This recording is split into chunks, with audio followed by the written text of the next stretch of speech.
Hey, thanks so much for watching. We're continuing our series on heroic flaws. Last week we did Moses, the preceding week we did Peter, and this week, we're doing Paul.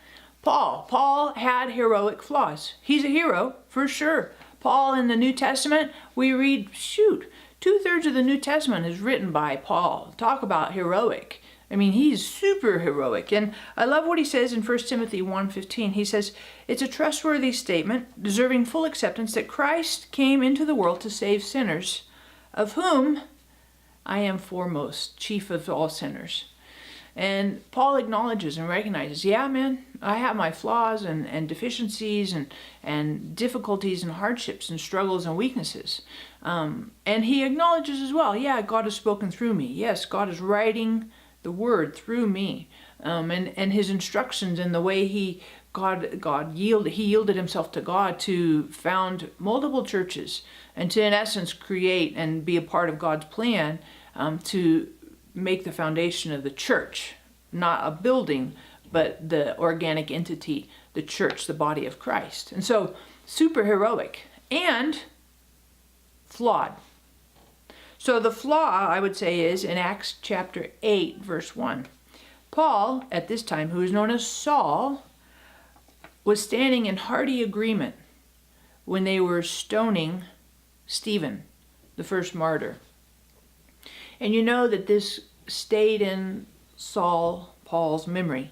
Hey, I was an integral part of that first martyr. Not only that, I went on myself to persecute the church. And you see in Paul's writing that this comes up on occasion, here and various times in his writing. And he recognizes, I have some flaws. I'd say too, he had some flaws in terms of conflict and trying to work through conflict. He had some conflict with Peter. He had some conflict with Barnabas. And these were some flaws that Paul had, despite being very heroic. So I just encourage you that you and I, we are the masterpieces in the making. I like that Michelangelo, when he created sculptures out of marble, you can go and see to this day that some of his sculptures are half done and they're like stuck in the marble. You see marble at the base, this square thing of marble, and yet you see this masterpiece coming out of it that he was liberating. And I just want to encourage you that you're a masterpiece in the making. God is sculpting you and shaping and forming you and cutting off some of those flaws and kind of, sanding them down, those really scratchy places. God is helping you to grow and become increasingly heroic and become increasingly like Christ. So thank you again for watching. Love to have your feedback. Super appreciate the shout outs and some of the input from, like Sammy. Sammy, you're awesome. Can't thank you enough for some of the input and helping me and giving me suggestions. So I welcome all of that. Give me thumbs up, thumbs down, input.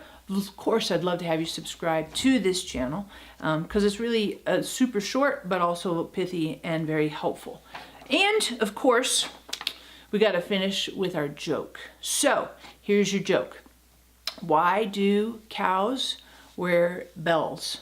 A bell. Why does a cowbell? Why does a cow wear a bell? Because their horns don't work. Ta-da-ta. I know. Really bad, super cheesy, and I know it's only going to get better. So thanks again for watching. Catch you next week on our series that we're continuing, Heroic Flaws.